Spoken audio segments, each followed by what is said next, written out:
सर्वेभ्यो नमः।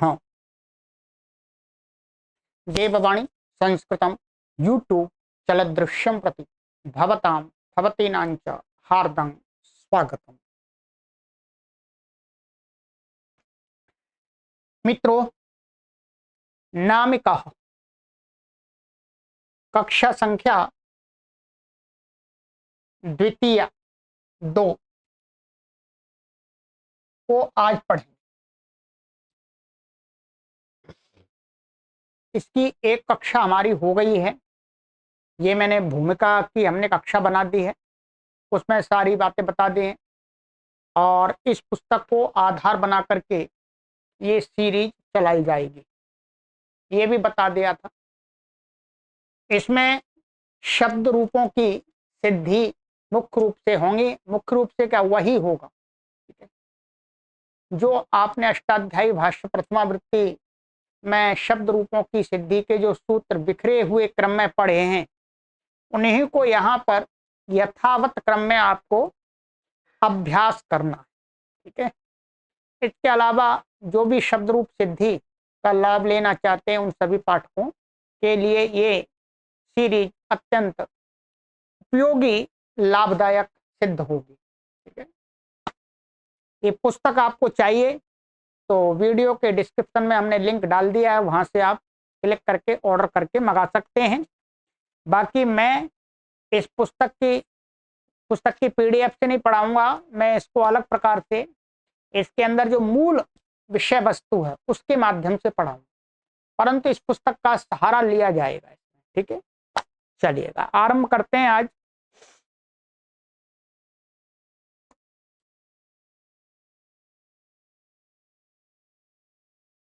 ये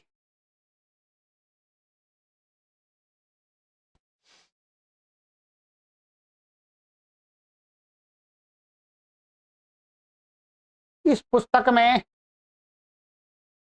शब्द के रूप चलाने के लिए जो सूत्रों का क्रम रखा है, आरंभ की है, वो इस प्रकार से है, ठीक है। इसमें सबसे पहले महर्षि दयानंद सरस्वती जी ने ये सूत्र रखा है, अथ अजंत प्रकरण आरंभ किया है। इसमें अब देखेंगे अथ अजंत प्रकरण, ठीक है। अजंत प्रकरण में अकारादि क्रम से हम सभी शब्दों का रूप चलाएंगे तीनों लिंगों में जो जो उपलब्ध होते हैं। तो सबसे पहले यहाँ पर स्वामी जी ने ये लिखा हुआ है, अथ शब्दानुशासनम। आत्मा ने अब आरंभ करते हैं शब्दानुशासन, माने शब्दों का अनुशासन। ये वस्तुतः महर्षि पाणिनि का जो प्रत्याहार से पहले पढ़ा हुआ है वही एक प्रकार से लेकर के यहाँ पर पढ़ दिया है, परंतु ध्यान रखेंगे जब हम शब्द के रूप की सिद्धि करेंगे वहां पर आपको ये नहीं लगाने होंगे। कहाँ से लगाने होंगे मैं बताऊंगा सूत्र, ठीक है। ये तो केवल भूमिका के लिए स्वामी जी ने यहाँ पर इसमें रखा हुआ है कि आत्मा ने अब यहाँ से आरंभ करते हैं शब्दों का अनुशासन, माने शब्द जो भी शब्दों के विषय में अनुशासन, माने शब्दों का सही स्वरूप का चिंतन, अर्थ का चिंतन, ठीक। और यहाँ पर एक दिया है कि श्रोत्रोपलब्धिर बुद्धि निर्ग्राह्य प्रयोगाभिज्वलित आकाश देश शब्द यहाँ पर है, ठीक है। यहाँ पर ये विसर्ग छूट रहा है। ये जो शब्द क्या है, शब्द का यहाँ पर बताया, ये वर्णोच्चार शिक्षा में भी हमने आपको पढ़ाया है कि जो श्रोत्र माने कानों के द्वारा जिसकी उपलब्धि होती है, बुद्धि के द्वारा ग्रहण होता है, ग्राही होता है, बुद्धि के द्वारा हम उसको समझते हैं, जानते हैं। प्रयोगेण अभिज्वलिता, और प्रयोग के द्वारा माने उच्चारण के द्वारा हम उसको प्रकट करते हैं, ठीक है, जो प्रकट होता है। ऐसा आकाश देश, जो आकाश देश में रहने वाला, शब्द का जो स्थान बताया है वो क्या बताया, आकाश। तो आकाश में आकाश स्थान देश में रहने वाला शब्द, उसको शब्द कहते हैं। ये मोटी सी शब्द की परिभाषा, शब्द के बारे में थोड़ा सा बता दी। फिर आगे यहाँ पर बताया है कि नाम शब्द, ठीक है। ये जो नाम शब्द कौन से होते हैं, तो इसकी एक ये निरुक्त की परिभाषा लिखी है। निरुक्त का ये वचन है, सत्व प्रधानानि नामानि। जो नामवाची शब्द होते हैं वो क्या है, सत्व प्रधान होते हैं। सत्व प्रधान माने द्रव्य प्रधान, अर्थात वो क्रिया को माने प्राय करके क्रिया को नहीं कहते, ध्यान रखेंगे, वो कहते हैं द्रव्य को कहते हैं। परंतु ऐसा नहीं है, ये ध्यान रखेंगे आप, ये मुख्य रूप से कहा है, परंतु कहीं पर क्रिया को भी कहने वाले नामवाची शब्द होते हैं, माने संज्ञा ऐसे प्रकार के शब्द इनके रूप चलाएंगे। ठीक है, पर ये परिभाषा दी है यहाँ पर, तो यही कहा कि जो मुख्यतः सत्व प्रधान अर्थात द्रव्य और गुणों के वाचक, गुण वही विशेषण हो गए, उनको नाम कहते हैं। जैसे यहाँ पर इन्होंने उदाहरण दिया है गौहू, इसका इन्होंने स्वामी जी ने यहाँ पर उदाहरण दिया है गौहू। ठीक है, तो गौ किसको कहता है, एक द्रव्य वस्तु को कहता है, गाय प्राणी को, उस विशेष आकृति वाले को, तो ये नामवाची हो गया। ठीक है, ऐसे अश्वः पुरुषः, अश्व ने घोड़ा, ठीक है, उसको कहता है। तो ये यहाँ पर इसकी भूमिका के रूप में कि नाम किसको समझे, परंतु नाम से यहाँ पर आप केवल संज्ञावाची शब्दों को नहीं लेना है, दूसरे क्रियावाची शब्द भी अनेक आ जाते हैं। जैसे मैं आपको बता देता हूं, जैसे ये मानिएगा ये है कर्तव्यम, एक है कर्तव्यम, इसके ये भी क्या है, शब्द है, इसके भी यहाँ रूप चलेंगे। कर्तव्य शब्द क्या है, करने रूपी क्रिया की किसी विशेषता को बताता है, माने करने योग्य कोई क्रिया, ऐसे ही। तो इनका ये तो वास्तव में क्रिया प्रधान वाले शब्द हैं, पर इनका भी यहाँ पर हम चलाएंगे। ठीक है, ये तो केवल ये निरुक्त की दिखाई है। निरुक्त में ऐसा माना है आचार्य यास्क ने कि सत्य प्रधानानि नामानि, अर्थात मैंने विभाग किए, तो नाम किनको कहें, सत्य प्रधान माने द्रव्य, मुख्य रूप से द्रव्य को कहते हैं, और गौण रूप से क्रियावाची शब्दों को भी नाम कहते हैं। ये हो गया है। ठीक है, आगे एक सूत्र और ये बता रहे हैं, ये भूमिका के रूप में ध्यान रखेंगे। ये एक सूत्र है, इन्होंने दिया है स्वामी जी ने यहाँ पर, समर्थ पद विधि, ये अष्टाध्यायी का सूत्र, ये आपको पता है, समर्थ पद विधि, अर्थात शास्त्र के अंदर पद का कोई कार्य होगा, यहाँ पर तो ये पद का ही कार्य होगा, तो वो कैसे पद का होगा, समर्थ पद का होगा, अर्थात ऐसा शब्द जो किसी के साथ संबंध जोड़ करके अर्थ विशेष का वाचक होता है। तो ये समर्था पद विधि को पद विधि लगेगी, हम रूप चलाएंगे, सुप्तिगंतम पदम से पद संज्ञा होगी। ठीक है, तो ये कर दिया मुख्य रूप से। ठीक है, समर्था पद विधि से इन्होंने ये बताया है कि जैसे हम भू का रूप नहीं चलाएंगे, यहाँ पर क्या भू का रूप नहीं चलाएंगे, इन्होंने यही कहा पद विधि समर्थ के आश्रित होती है। समर्थ अर्थात जिसके साथ जिसकी योग्यता है उसी के साथ उसका पद कार्य होता है। पद कार्य क्या, स्वादि उत्पत्ति हो गया, स्वर हो गया, जैसे भूतव्यत, यहाँ धातु संज्ञा के बिना भूत शब्द प्रत्यय में असमर्थ, तव्यत प्रत्यय ये कर दिया इन्होंने, इसकी आप बस इतना ही समझ लीजिएगा। ठीक है, तो बस ये समर्था पद विधि इसी प्रकार से समझना। ये मुख्य रूप से इस जो हम आगे शब्द रूप चलाने जा रहे हैं वहां पर आपको ये लगाने ही नहीं है कहीं, भूमिका के रूप में स्वामी जी ने लिख दिए हैं, इसलिए मैंने भी यहाँ टाइप करा करके आपको बता दिया है।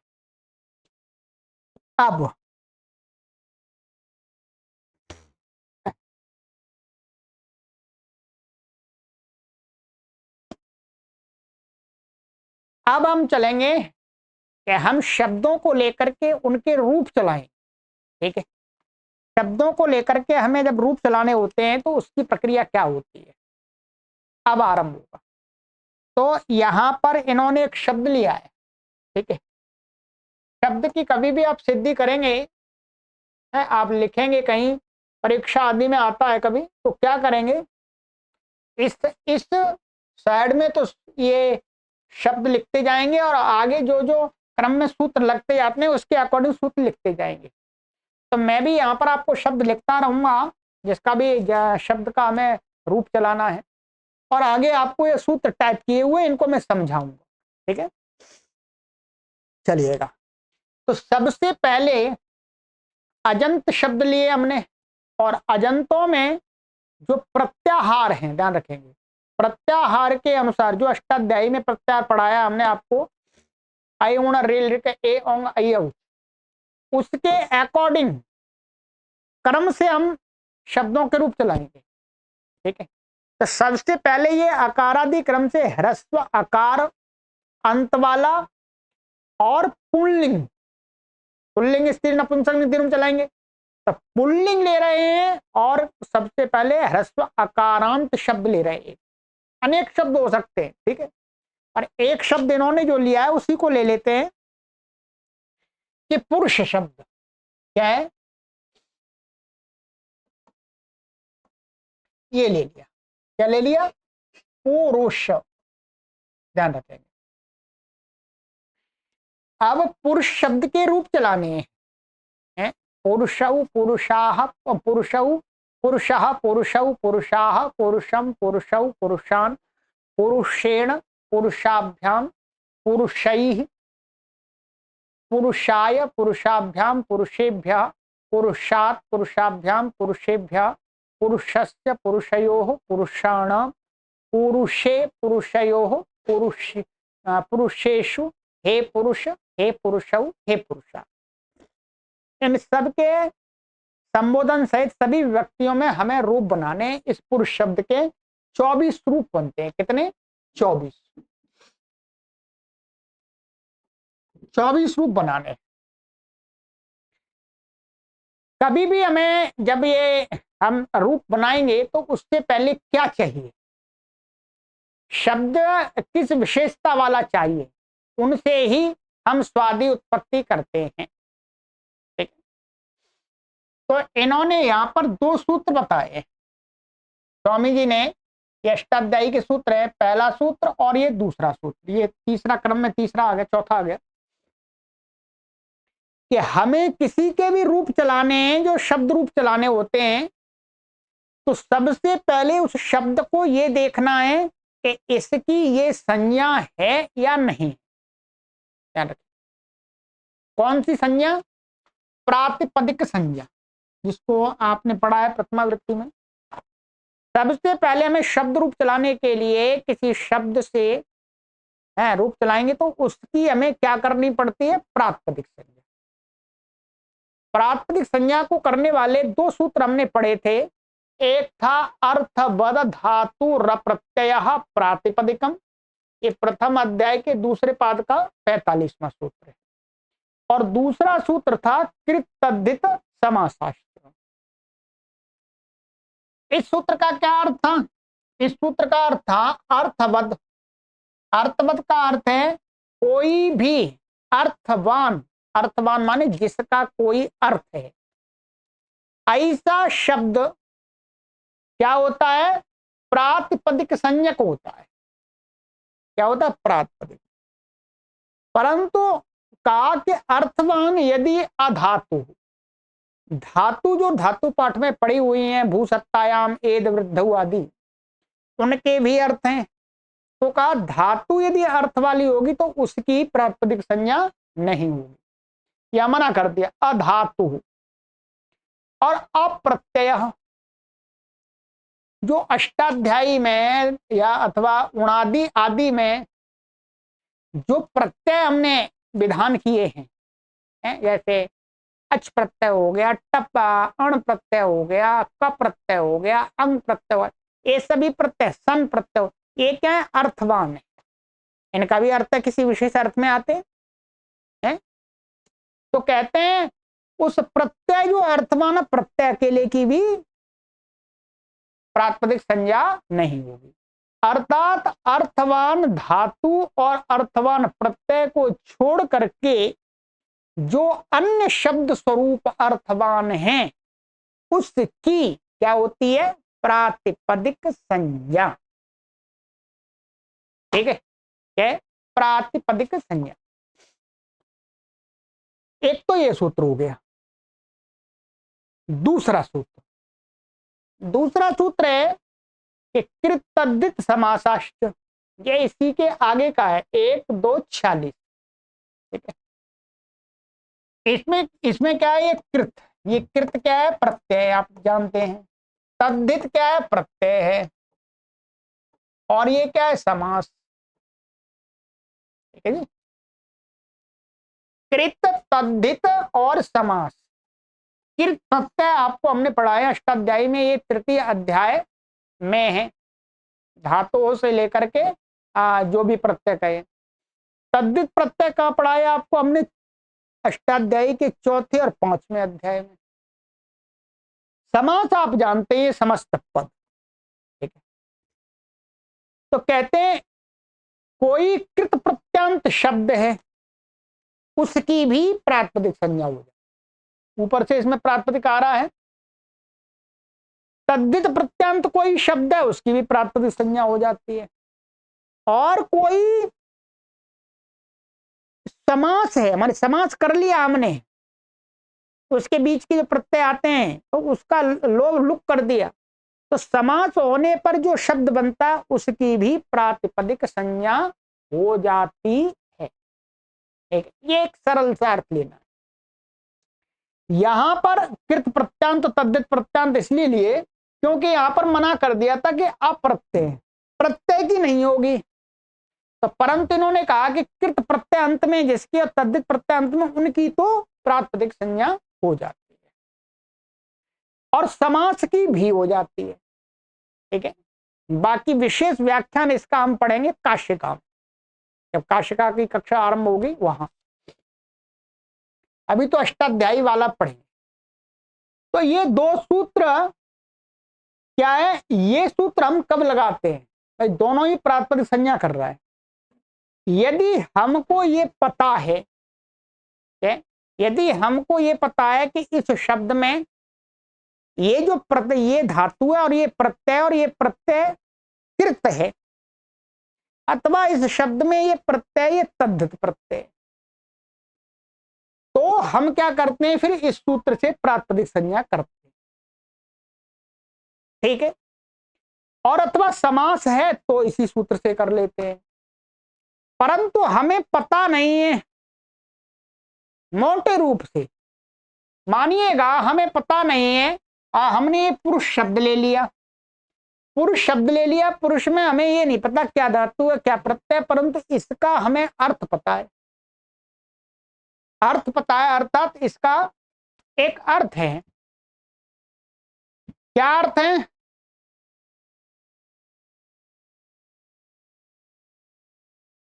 तो ये हो गया। तो अब हमें इसमें पता नहीं है, तो इसका हमें अर्थ पता है, तो हम क्या करेंगे, अर्थवान मान करके, और ये धातु है नहीं ये भी पता है हमें, और प्रत्यय भी नहीं है, तो इस सूत्र से क्या कर लेंगे, प्रातिपदिक संज्ञा। ठीक है, और जिस शब्द के बारे में हमें पता है कि ये कृत प्रत्यांत है, ये धातु है और इससे कृत प्रत्यय आया है, अथवा ये तद्धित प्रत्यांत है, या समस्त कोई पद है, तो फिर हम इस सूत्र से प्रातिपदिक संज्ञा करें। यह आपको हमने अष्टाध्यायी भाष्य पढ़ाते हुए पढ़ाया था यहां पर कि व्याकरण में दो पक्ष माने गए। क्या, शब्दों के विषय में दो पक्ष माने गए, महर्षि पाणिनि ने दो पक्ष माने। एक माना है व्युत्पन्न, क्या है, व्युत्पन्न पक्ष, और दूसरा माना है अव्युत्पन्न।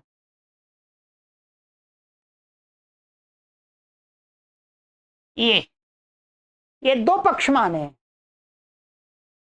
देखो सभी शब्द, जितने भी शब्द हैं उनकी हम व्युत्पत्ति नहीं कर सकते। ठीक है, अब कौन जो प्रसिद्ध रूप में हमें व्युत्पन्न दिखता है अष्टाध्यायी के अंदर, जैसे ये धातु से ये प्रत्यय, तो उसको तो हम समझ जाते हैं ये व्युत्पन्न है।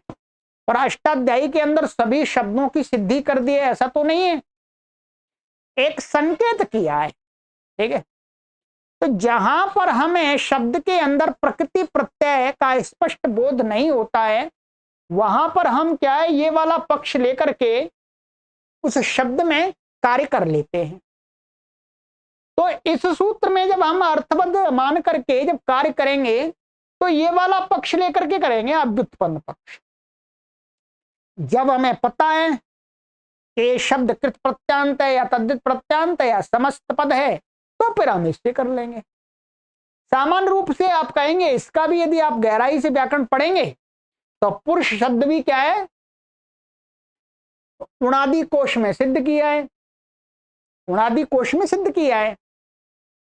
तो हम ये वास्तव में हमारे ऊपर मुख्य रूप से पढ़ने और पढ़ाने वाले ऊपर के निर्भर करता है कि हम शब्द के विषय में कौन सा पक्ष लेकर के कार्य करते हैं। दोनों पक्ष लेकर के कार्य करने की अनुमति है। तो यहां पर कहा कि भाई पुरुष है, ठीक है, उणादि का उतना ज्ञान नहीं किसी को, ठीक है, तो क्या करेंगे, ये अर्थवान है, इसकी अर्थवान मान करके इसकी प्रातिपदिक संज्ञा कर लेंगे। ठीक है, जिनको पता है कि भाई पुरुष शब्द में तो ऐसा है, क्या है, पूर्व पद रहते हुए धातु से यहां पर ऐसा सा प्रत्यय हुआ है, तो फिर उसको वो कृत प्रत्यय बनता है, तो फिर इससे कर लेंगे। दोनों से कर सकते हैं, परंतु यहां पर जो हमने की है वो हमने अव्युत्पन्न पक्ष मान करके पुरुष शब्द में क्या कर ली, इसकी प्रातिपदिक संज्ञा। इस बात को समझ लीजिएगा, बार बार आपको नहीं समझाएंगे। ठीक है, तो अब इसकी क्या हो गई, प्रातिपदिक संज्ञा। पुरुष शब्द की यहां पर हो गई प्रातिपदिक संज्ञा। प्रातिपदिक संज्ञा करने का प्रयोजन है, कोई भी संज्ञा करते हैं महर्षि पाणिनि तो उसका क्या होता है, कोई प्रयोजन होता है। लोक में भी ऐसे ही होता है, मेरा नाम रखा गया है श्रवण कुमार, तो उसका प्रयोजन है, अर्थात कोई व्यक्ति मेरा नाम लेकर के मुझे बुला ले या मेरे से कुछ कार्य करा ले सरलता से। तो प्रातिपदिक संज्ञा जिसकी होती है उससे विशेष कार्य क्या होता है, एक विशेष कार्य ये है कि उससे स्वादियों की उत्पत्ति होती है।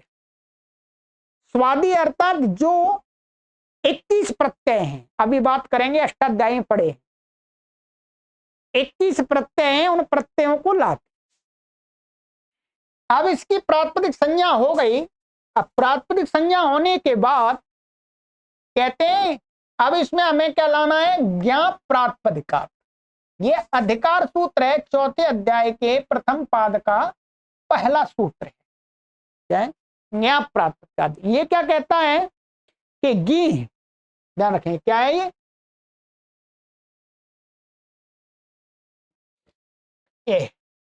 क्या है, गी। इसमें ये तो पढ़ाया हुआ वैसे आपको हमने,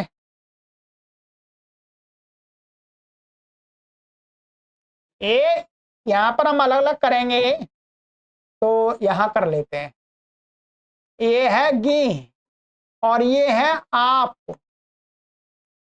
और ये एक शब्द दिख रहा है प्रातिपदिका, ये दिख रहा है। यहां गी से आपको हमने पढ़ाया था किसका ग्रहण होता है, गीप और गीश और गीन, इन तीन का ये प्रत्यय है। ठीक है, स्त्रीलिंग के प्रत्यय। आपसे आपका अर्थ है यहां पर टाप, डाप और चाप। ठीक है, इसमें सब में आपको आप दिख रहा है, इसलिए इसको आप से कर दिया। इनका आपको पता है आई बचता है, ये इनका ई बचता है। तो गी से अर्थ हुआ गीमंत, नीशंत और गीनंत शब्द, और आपका अर्थ हुआ टावंत, डावंत, चावंत शब्द। एक तो इनसे, ठीक है, और जिसका नाम प्रातिपदिक है इनसे आगे कुछ कार्य कहेंगे वो होते, आगे जो कुछ कार्य कहे जाएंगे वो केवल इन तीन प्रकार के शब्दों से ही होंगे, या तो वो गी अंत वाला हो, अथवा आप अंत वाला हो, अथवा प्रातिपदिक संज्ञक हो। अब हमारे पास में अभी बात आ गई पुरुष की। ये पुरुष शब्द क्या है, ना गीश गी बनता है, ना गीशंत, ना गीनंत, ना तावंत, ना डावंत, चावंत। ये कैसा है, ये प्रातिपदिक, इसका नाम हमने अभी कर लिया था।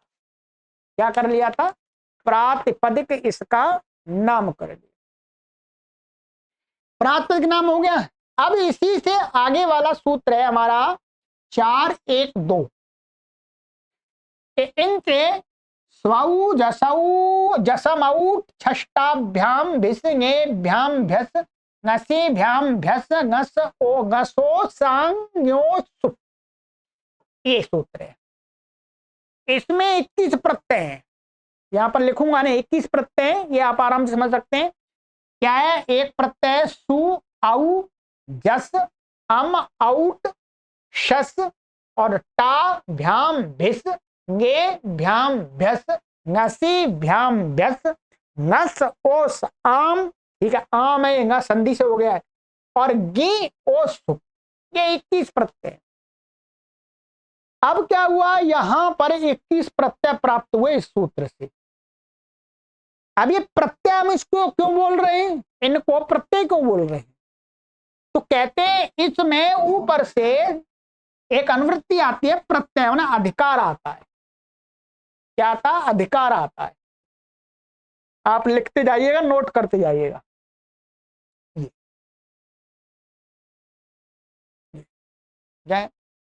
ऊपर से तीसरे अध्याय के प्रथम अध्याय के प्रथम पाद, तीसरे अध्याय के प्रथम पाद के प्रथम सूत्र प्रत्यय का अधिकार चलता है, जो 5वें अध्याय के अंत तक जाता है। तो जो भी कुछ कहते हैं उनका नाम प्रत्यय, इसलिए हम इनको प्रत्यय कह रहे हैं। ये 21 क्या है? प्रत्यय। और ये इसका भी नीचे एक सूत्र और है, परश्च। जिनका नाम प्रत्यय होता है वो जिससे कहे जाते हैं उसके बाद में बैठते हैं। जैसे यहां पर ये पुरुष है, अब ये 21 प्रत्यय कहां पर होंगे इसके? यहां हो, यहां हो, यहां हो, यहां हो, तो कहते हैं बाद में बैठते हैं, इधर बैठेंगे, है? इधर बैठेंगे। तो परे माने इस शब्द से परे होते हैं। अब ये इससे पुरुष शब्द से 21 प्रत्यय प्राप्त हुए, परंतु 21 प्रत्यय एकदम तो नहीं आ सकते, एकदम आ जाएंगे तो शब्द गलत बन जाएगा। तो अब हमें क्रम से इनमें प्रत्यय लाने हैं, ठीक है? क्या लाने? तो इसके लिए हमें एक प्रत्यय लाना है, तो उसके लिए कहते हैं, आगे सूत्र है सुपाह, ठीक है? ये सुपा क्या है? ये सुप, ये प्रत्याहार है वास्तव में। क्या है? सुप प्रत्याहार। और ये षष्ठी विभक्ति एक वचनांत है, ये आपको पढ़ाया है, दिख रहा होगा, रेड पेन भी दिखता है, कोई दिक्कत नहीं है। अब सुपहा, सुपा क्या करेगा? ये सुप प्रत्याहार कैसे ग्रहण हुआ, ये आपको पढ़ाया था हमने। यहां से इन्होंने सु ले लिया था, यहां सु है, सु आउ संधि हो गए, सु ले लिया था ये, और यहां पर का ये पा ले लिया था, तो क्या बना दिया था? सुप। तो प्रत्याहार हमको क्या कराता है? आदि वर्ण अंत वर्ण के साथ में अपना और मध्य में पठित जो भी कुछ है उसका ग्राहक होता है। तो सुप क्या है? प के साथ मिलकर के ये सारे जितने भी प्रत्यय उन सब का 21 प्रत्ययों का ग्राहक हो गया। सुप का अर्थ हो गया 21 प्रत्यय। सुप क्या है? सुप मीन्स 21 प्रत्यय, 25 सफिक्स। ये हो गया। चलिए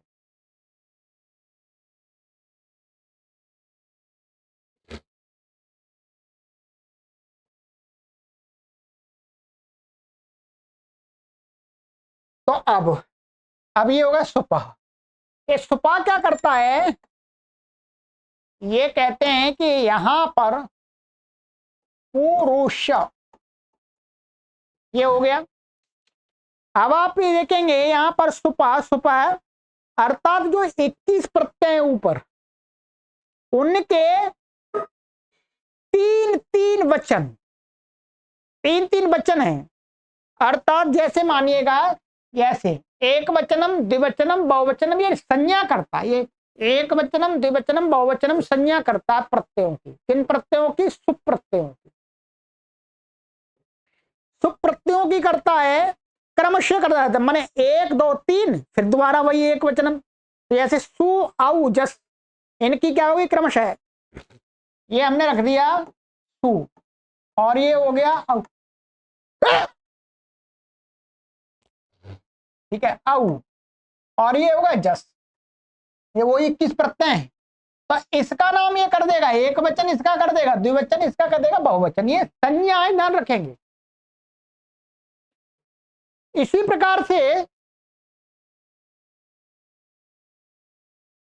तो सुपह ने एक वचनम द्विवचन। तो इस प्रकार से आपको क्या करना है, जैसे हमारे पास प्रत्यय होगा सु औ जस, तो इसकी क्या हो गई, सु की एक वचन संज्ञा, औ की द्विवचन और जस की बहुवचन। फिर इसके बाद में आ गया हमारे पास में अम औट शस, तो उसी की भी क्रम से होगी एक वचनम द्विवचनम बहुवचनम। इसी प्रकार से जो 21 प्रत्यय हैं उनके 7 जोड़े बनेंगे।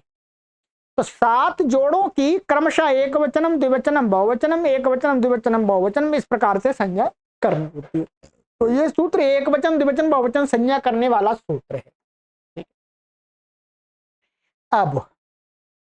अब इसके आगे, अच्छा यहां पर क्रम में थोड़ा सा ये हो गया। अब क्या होता है, इसके बाद में ये सूत्र यहां आना चाहिए और ये यहां आना चाहिए। ठीक, फिर इन्हीं प्रत्ययों की जो 21 प्रत्यय सु औ जस, इनकी ये विभक्तिष्ठ, ये इसी के नीचे है। ये क्या करता है, ये तो सुपा ने एक एक प्रत्यय की संज्ञा करता है, ये विभक्ति संज्ञा करता है। क्या करता है, ये विभक्ति। इसका वास्तव में क्या है, ये जो 21 प्रत्यय हैं और इसके अलावा जो तिंग प्रत्यय हैं, जिसका जैसे भवती भवता भवंती रूप चलाते हैं तिंगंत रूप, तो वो तिंग 18 तिंग हैं।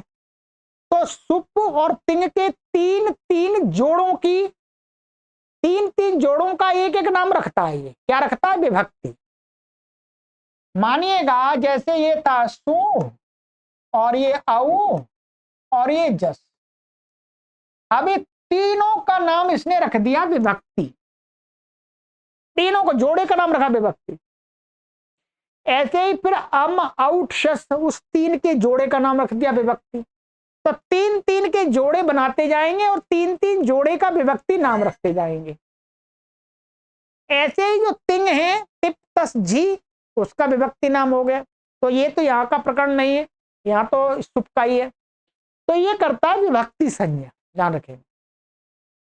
अब जो हम कहते हैं प्रथमा विभक्ति द्वितीय विभक्ति, वो जो 21 में हम तीन के जोड़े बनाते हैं, तो पहले जोड़े का नाम रखते हैं प्रथमा। प्रथमा तो हम अपनी तरफ से जोड़ते हैं, महर्षि पाणिनि ने नहीं जोड़ा। महर्षि पाणिनि का तो नाम है विभक्ति। अब पहले वाली जो जिनकी विभक्ति है उसको हम प्रथमा बोल देते हैं, जिनकी दूसरे नंबर पर विभक्ति संज्ञा होती है उसको हम द्वितीया बोल देते हैं। ऐसे तृतीया, चतुर्थी, पंचमी, षष्ठी, सप्तमी और बस यही होते हैं, 21 हो गए। संबोधन में तो प्रथमा के ही प्रत्यय आते हैं। तो विभक्तिष्ठ सूत्र करता है कि जो सुप हैं और जो तिंग हैं उनके तीन जोड़े की विभक्ति संज्ञा करता है, विभक्ति नाम है। ठीक है, अब बात आती है कि हमें बनाना है, पुरुष का रूप चलाना है। ठीक है, पुरुष। तो अब हमें कौन सी विभक्ति लाएं, तो क्रम से चलेंगे। क्या चलेंगे, क्रम से। हमें बनाना है ऐसा, वास्तव में ये शब्द बनाना है पुरुष, यही तो बनाना पुरुष। तो प्रथमा विभक्ति का ये रूप है। तो प्रथमा विभक्ति तो कहते हैं, फिर ये सूत्र लगेगा, विभक्ति संज्ञा होगी प्रातिपदिकार्थ लिंग परिमाण वचन मात्रे प्रथमा। ठीक, ये अष्टाध्यायी में द्वितीय अध्याय के तृतीय पाद का सूत्र है। संख्या आगे लिखी है और वो थोड़ी सी वहां पर मिस हो रही है, मैं आपको यहां पर बता देता हूं देख करके। ठीक है, ये 46वां 46 नंबर का ये सूत्र है, द्वितीय अध्याय के तृतीय पाद का 46वां 46वां। ये करता है प्रथमा विभक्ति, प्रातिपदिक के अर्थ को बताने के लिए और अथवा लिंगाधिक्य परिमाण अथवा वचन मात्र को बताने के लिए प्रथमा विभक्ति का प्रयोग करते हैं। यहां पर क्या है, ये प्रातिपदिकार्थ है, तो यहां प्रातिपदिकार्थ है, तो प्रातिपदिकार्थ को बताने के लिए प्रथमा विभक्ति लेंगे। प्रथमा विभक्ति, तो विभक्ति जो प्रथमा विभक्ति किसका नाम है, सुप में इनका सु औ जिसका नाम क्या है, प्रथमा। ठीक है, प्रथमा जो प्रथम क्रम में आती है। तो ये हो गया। अब ये तीन प्रत्यय हमें यहां पर प्राप्त हो गए, इससे तीन प्रत्यय प्राप्त हो गए, पुरुष से सु औ जस, इतना तो हमने कर लिया। 21 में से हमने 3 छांट लिए, पर लाना हमें एक ही है अभी क्रमशः। ठीक है, तो अब एक लाना है, तो कहते हैं इसके लिए क्या कहते हैं, द्वे कयोर द्विवचनई कवचनी। ये सूत्र आपको हमने पढ़ाया अष्टाध्यायी के प्रथम अध्याय के चौथे पाद का 22। ये कहता है कि यदि दो को कहना हो तो जिस प्रत्यय, जिस सुप का, जिस सुप प्रत्यय, सुप में से जिस प्रत्यय का नाम दो है, द्विवचन है, वो आता है। और एक को कहना हो तो उससे एक वचन नाम वाला प्रत्यय आता है। अब हमने ये तो डिसाइड कर लिया कि हमारे पास में ये 3 प्रत्यय हैं। अब 3 प्रत्यय, और यहां पर हमें ये बनाना है, और ये किसको कहता है, एक पुरुष को। पुरुष माने एक व्यक्ति। तो इसका मतलब ये हुआ, इस सूत्र ने कहा कि भाई एक वचन को कहना हो तो जिस प्रत्यय का नाम एक वचन है उसको लाया जाए। अब इसमें से एक वचन किसकी संज्ञा है, इसकी है। क्या है, ध्यान रखिए, किसकी संज्ञा है, सु का नाम एक वचन है, इसका द्विवचन है, इसका बहुवचन है। तो इस सूत्र ने निर्णय कर दिया भाई एक वचन एक को कहना है तो एक वचन का प्रत्यय आएगा, तो ये सु निश्चित हो गया, सु आएगा। ठीक है, क्या आएगा, सु। अब सु का निश्चय हो गया। अब हम क्या है, वो सु कहां पर होगा जी, हमने पहले ही पता कर लिया था। ये कहां होगा, ये पुरुष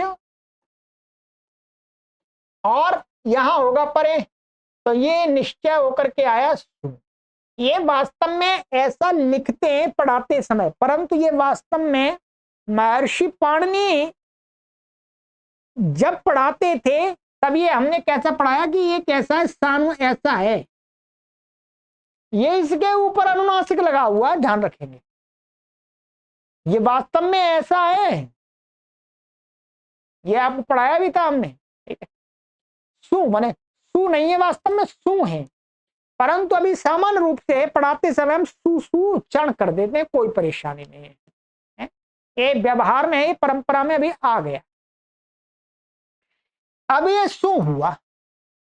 अब यहां पर कहते हैं आगे सूत्र लगाना होता है, मुख नासिका वचनोनुनासिका। ये प्रथम अध्याय के प्रथम पाद का 8वां सूत्र है।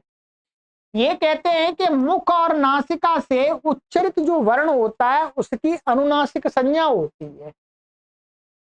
यहां पर ये जो ऊ है, ये क्या, मुख और नासिका दोनों से हो रहा है। ये जो ऊ है, मुख भी उसमें प्रयोग हो रहा है, नासिका का भी सहयोग लिया जा रहा है, इसलिए इस जो ऊ है इसकी क्या संज्ञा हो गई, अनुनासिक। इसका नाम हो गया अनुनासिक। व्याकरण शास्त्र के अंदर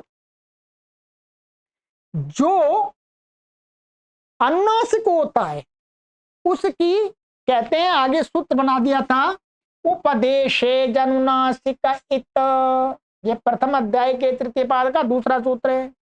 के उपदेश माने महर्षि पाणिनि के उपदेशों में जो अच माने वोवेल अनुनासिक संज्ञक होता है, जिसका नाम अनुनासिक होता है, उसकी इत संज्ञा होती है, वो इत संज्ञक होता है। इत ये भी संज्ञा हो गई। अब इसकी ये कैसा है, ये भाई अनुनासिक है और ये अच भी है, तो इसकी एक नई संज्ञा और हो गई इत। इसका नाम क्या रख दिया, इत। ऊ का, केवल स का नहीं, ऊ का इत संज्ञा हो गई। अब इत संज्ञा का क्या कार्य, कार्य संज्ञा का तो होता है। तो कहते हैं तस्य लोपः, उसी प्रकरण में ये है तस्य लोपा, ये 1-3-9 कहते तस्य माने इत संज्ञकस्य लोपः स्यात्, जिसकी इत संज्ञा कर देते हैं उसका क्या कर देते, लोप कर देते हैं, तो इसका लोप प्राप्त हुआ। अब कहते हैं लोप क्या होता है, लोप क्या होता है, तो उसके लिए ही महर्षि पाणिनि ने सूत्र बना दिया है। क्या बना दिया है कि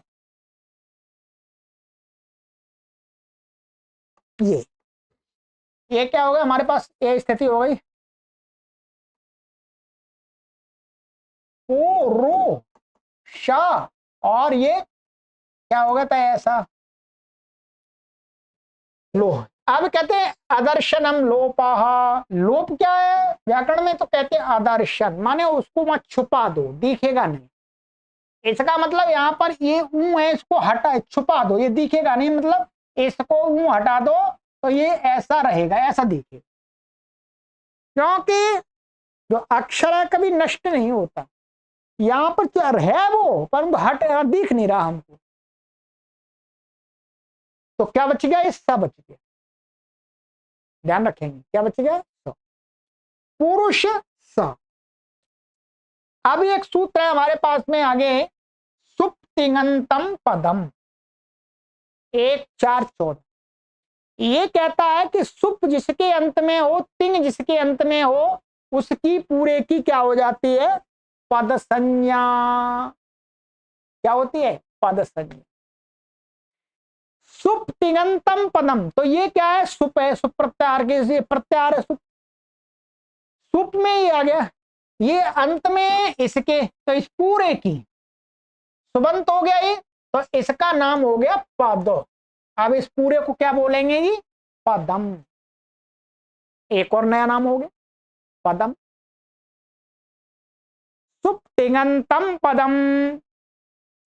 अब पद संज्ञा कर दे, पद संज्ञा का कोई कार्य होना चाहिए, तो कहते हैं 8वें अध्याय के प्रथम पाद का 16वां सूत्र है पदस्य, ये अधिकार सूत्र है, वहां इसके प्रकरण में जो भी कोई कार्य कहे गए हैं वो पद को होते हैं। पद क्या होता है, सुप्तिङन्तम पदम, जान लिया हमने। पद संज्ञा का ये प्रयोजन हो गया कि पद के अधिकार में कहे हुए कार्य अब इसको प्राप्त हो जाएंगे, तो पद के अधिकार में कहा हुआ कार्य क्या है, तो कहते हैं वहां पर एक सूत्र है सा सज शो रूह, ध्यान रखें क्या है, सा सज शो रूह, ये 8वें अध्याय के दूसरे पाद का 66वां सूत्र है, ये सारा कुछ इसी में है, ये सूत्र मैंने केवल सूत्र टाइप करा दिए, ठीक है, इसमें हिंदी भी दी है, तो हिंदी तो मैं आपको समझा ही रहा हूं, ठीक है। तो ये कहता है कि पद के अंत में स, क्या है, पद के अंत में कोई स हो, अथवा पद से जो पद का जो पदांत जो सजुष शब्द है, सजुष तो यहाँ पर लिया नहीं, तो उसको पद के अंत में जिसके सकार है उसको रूह, रू हो जाता है। ये रूह वास्तव में क्या है, ये रू ऐसा होता है, रू केवल अभी प्रयोग में तो हम कहते हैं रू, परंतु ये है क्या, रू, जैसे सू को सू वैसे रू को रू, ठीक है, तो रू होता है। अब इसको कहां पर होगा, ऐसे ये इसको रू प्राप्त हुआ, ये पद के अंत में सा, तो इसको रू, अब रू वास्तव में कहां पर होगा, इसकी क्या है, तो कहते हैं स के स्थान में हो जाएगा, ध्यान रखें क्या है, पुरुष है, माने वास्तव में सका सु सु माने सु कोई रू करता है, तो पुरु शा, और इस स को क्या कर दिया, रू, पदांत सकार को वास्तव में करता है, पदांत सकार को, तो ये सकार का अर्थ पदांत जो सु सु है उसको रू हो जाता है, ठीक है। तो इस स को क्या हो गया, रू हो गया जी, ठीक है। अब वही वाले सूत्र लगेंगे जो पहले लगाए थे, मुख नासिका वचनोनुनासिका से इस ऊ की क्या हो जाएगी, र की नहीं ऊ की अनुनासिक संज्ञा, और उपदेशे अजनुनासिक इत से इसकी इत संज्ञा हो जाएगी, तस्य लोपा से इसका लोप होगा, अदर्शनम लोपा से इसका अदर्शन हो जाएगा तो हट जाएगा। तो ये क्या बचेगा, ध्यान रखेंगे, पुरुषा और ये र,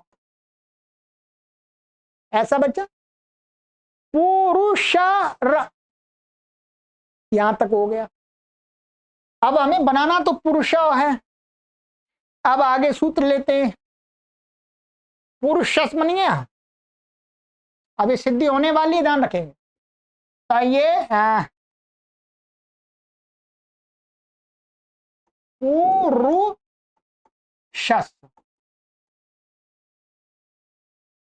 नहीं, रा होगा, पुरुषर हो गया ना, पुरुषर नहीं पुरुषर ऐसा।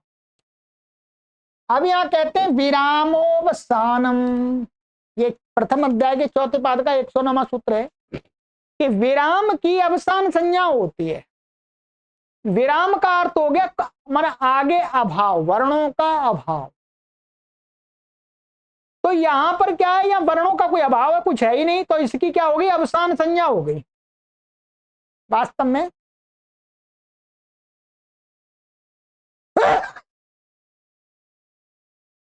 अवसान संज्ञा हो गई इससे। और फिर आगे कहते हैं सूत्र है खरवसान और विसर्जनीय, इसकी क्या हो गई, ये रिक्त अभाव, वर्णों के अभाव की क्या होगी, अवसान संज्ञा।